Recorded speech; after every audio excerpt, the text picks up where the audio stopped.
Hello everybody, my name is Pierre, and today I'll be presenting something that is commonly used in our daily life. Do you go shopping? Do you go and tapao food? I'm sure you have furniture in your house. Even some of our clothes are being made of it. Our phones and electrical appliances have it too. What is it? It is plastics. Once we made it and it is spoiled, we just conveniently throw it away into the dustbin and we don't see it anymore.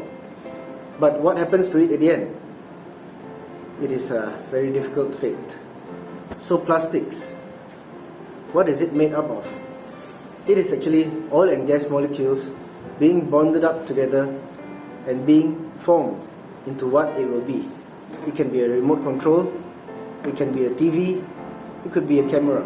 It will be the end product of what we are looking for to make. So, when it's spoiled, it ends up in three main places. The first place is the landfills or the incinerator. If it ends up in the incinerator, it will be burned and poison gases will be released.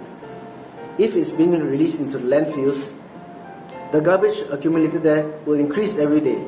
All kinds of junk, all kinds of rubbish, plastics included. And plastics will be left in the field for a long period of time. These plastics in the landfills will be compressed with other junks in the field. The sun will shine on it and the water will rain on it. And the water from the rain will carry all these toxics that is released by the chemicals that produced by plastics into a stream or into a lake. And all this are actually highly poisonous, and it will poison the fields, it will poison the river or the ecosystem that is nearby. Once this ecosystem are being poisoned, animals die. And these plastics in the fields can take up to 1,000 years to decompose. 1,000 years to decompose. Once they are decomposed, they break down slowly and become microplastics. What are microplastics? Microplastics are actually plastics that are very small that the eyes cannot see.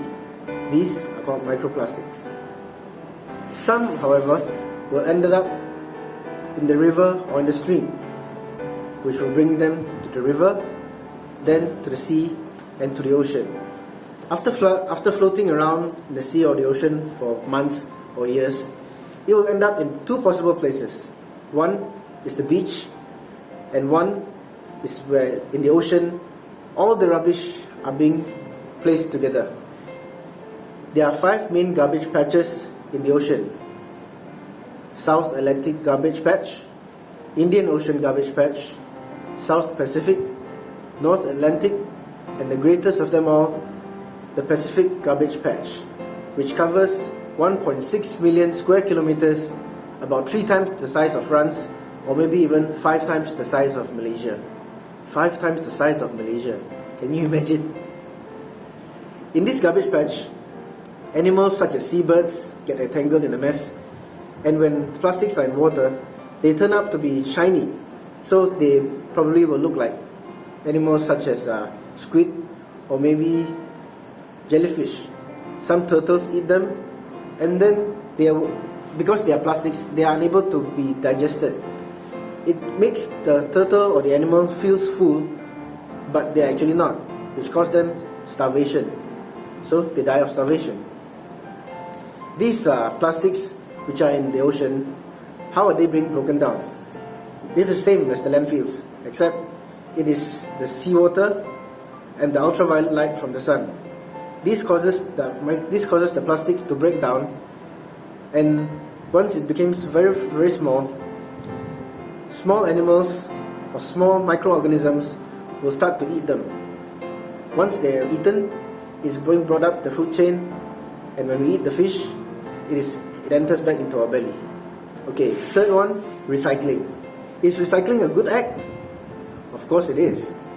But did you know 70% of our recycled items are not being recycled? One, because it is not profitable. It is cheaper to make new plastics than to process old plastics, because the workmanship of the old plastics is quite drastic. It requires men to clear the rubbish, to sort the plastics, to deliver the plastics from one end to the other end, and it is a quite far journey.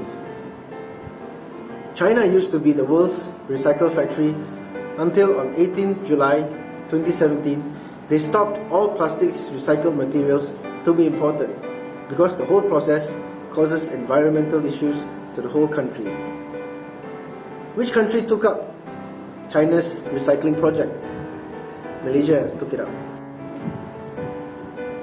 Last year, on January 2020, Malaysia has sent back 150 shipping containers of plastic waste to rich countries which include the United States, United Kingdom, France and Canada, insisting that it will not be the garbage dump of the world.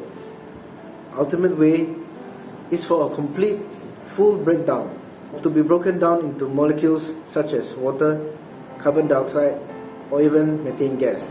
Here I want to focus that plastic is not a natural substance. So I would like us, including myself, to give an awareness of what we use daily and what we throw daily. How many things do we use daily? There are many one-time use plastics that we can maybe avoid using.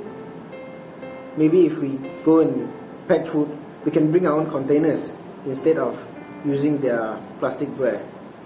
Is this biodegradable? Is this biodegradable? All these plastics, since we do not know which is biodegradable and which is not, probably the best way is that we bring our own plastics every time we go grocery shopping or when we go and pack our food outside.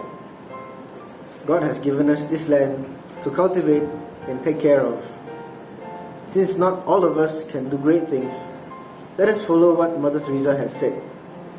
Although we cannot do great things, we can do all things with great love. And let us do our part in loving this world that God has given us, to be aware of what we do, of what we use, and what we say to others. Take care and God bless.